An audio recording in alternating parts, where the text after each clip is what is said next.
What are we gonna do tonight, OC?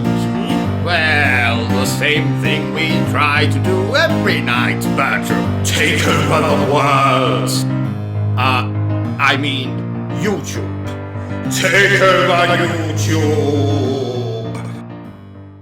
Ladies and gentlemen, boys and girls, welcome to Obsessive Compulsive Gaming. I am the Obsessive Compulsive Gamer, joined once again by my faithful manservant / Spucktotem Bertram. Say hello, Bertram. Hello, Bertram. And this is my review for Resident Evil Revelations.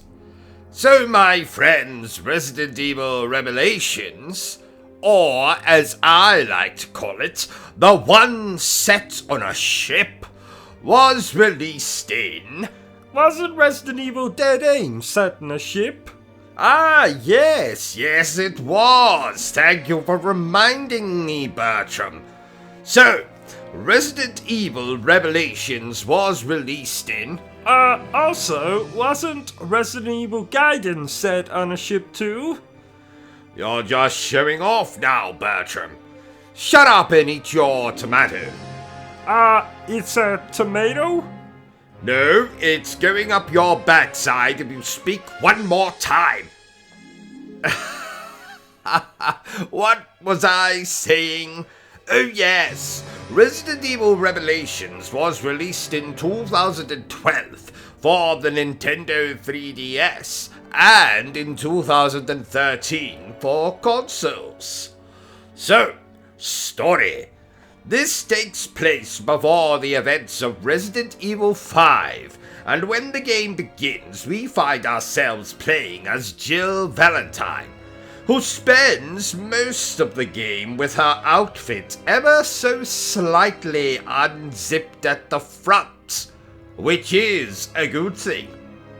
A very good thing.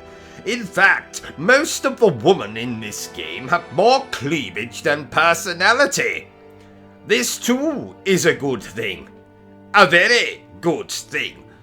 So, Jill, alongside her partner, Parker, have come to the SS Zenobia in search of Chris Redfield, who has mysteriously disappeared.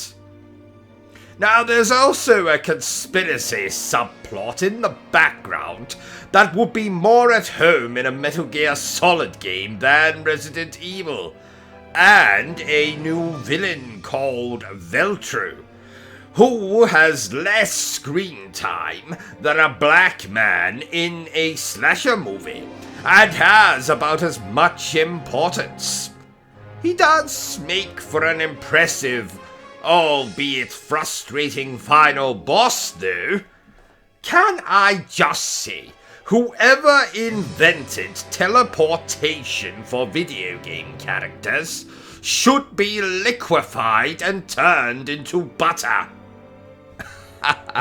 There is also a new virus called the T-Abyss virus that has been unleashed by some madman or terrorist group or other such nonsense. Frankly, T-Abyss sounds like one of those rapper chaps. They also have foolish names like that. And don't even get me started with their music. I say music, but I think I'd rather forcibly insert dog shit into my inner ear canals, because that's what it sounds like. Dog shit. Now, besides Jill and Chris, you also get to play as Parker. And the two other characters we play as in the game are... well, their names elude me, so I shall just call them Beavis and Butthead, because that's who they reminded me of. They are clearly supposed to be this game's comic relief, but the only thing they are relieving is each other, clearly. I believe they're called Jackass and Grinder. I don't care what dating applications they use, Bertram. They are idiots. And commoners too. Both of which, as you know, are my least favorite things. Now, apart from Jill and Chris, it is very difficult to figure out who you can and cannot trust in this game. Everyone is betraying someone, or killing someone, or covering up something for someone, or crossing someone. There's more crosses here than in a bloody Catholic cemetery, and more twists and turns than that bloody hedge maze from The Shining. So, gameplay. This is Resident Evil 101. Shoot enemies, explore, find keys, open doors. Quick toilet break.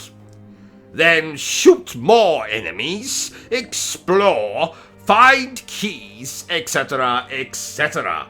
Now the game is divided up into episodes, like a Telltale game or an average day for someone who is manic depressant. Depressive. Depressant. Depressive, sir. Thank you, Bertram. I've had to contact your doctor enough times to remember what it's called. What? Nothing. The game is divided up into episodes like a Telltale game, or an average day for someone who is manic depressive. And each episode comes with a recap of the last, which is great if you are taking a break in between the episodes, or if you have a very short attention span, or a short-term memory, like Bertram here. What did you just say? I rest my case. Now each episode ends with a cliffhanger, and the only thing more annoying than a cliffhanger is... Cliffhanger! I like that movie! Shut up, Bertram! It is a great movie, admittedly. What was I even talking about? Oh yes, that's right! I was telling you about... Previously on Obsessive Compulsive Gaming! Oh, that's right, I was telling you about cliffhangers. Damned annoying things. Moving on. Now there are some sections that take place in another time or another location other than the ship, where you play as one of the other characters besides Jill or Chris.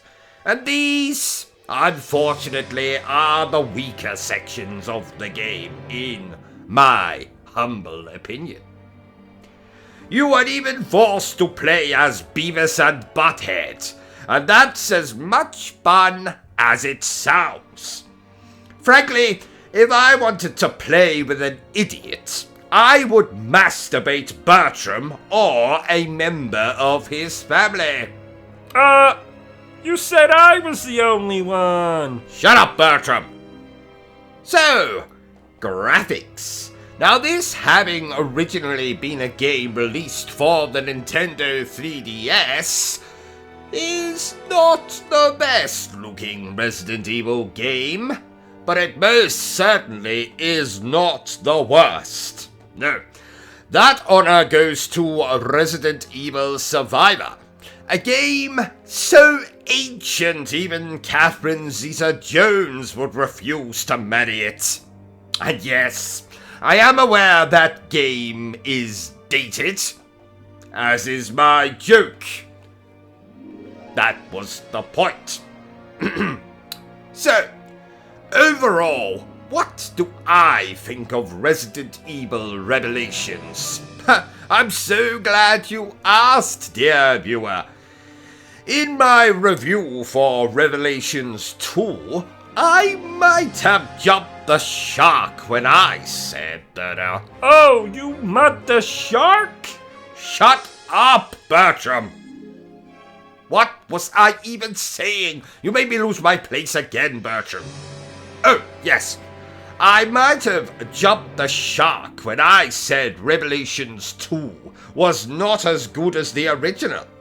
But now, having replayed both, I think I like Revelations 2 a teeny tiny bit more than Revelations.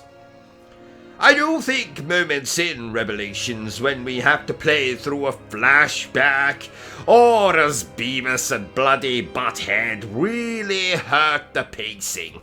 Not to mention the fact, apart from Jill and Chris, the characters are about as interesting as staring at a jar of Marmite.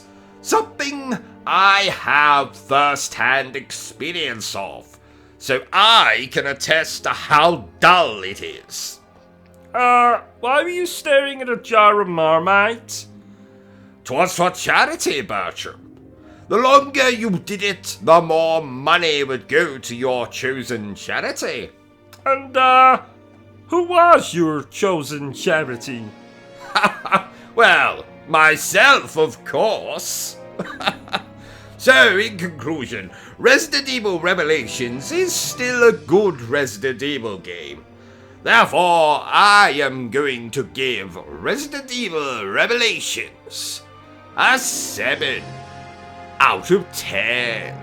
Well, there you have it, ladies and gentlemen, my review for Resident Evil Revelations. If you've enjoyed this little review of mine, don't forget to give me a thumbs up. If you've not enjoyed it, well then, feel free to give me a thumbs down. Don't forget to hit that like, subscribe, bell button thingy. Feel free to share the video to everyone that you know. But remember the single most important thing I always tell you, dear viewer, and that is to always stay obsessed with gaming. Say goodbye, Bertram. Goodbye, Bertram. Are you still here? Go away! I'm sure you've got something better to do with your time.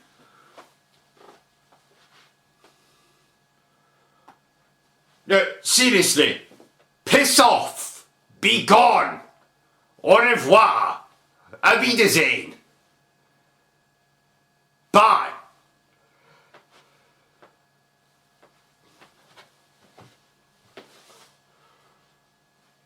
What in the hell is wrong with you? Go away! Vacate this space! Hit the cross at the top of the screen! The video is done! It's over! It's finito! It's caputo!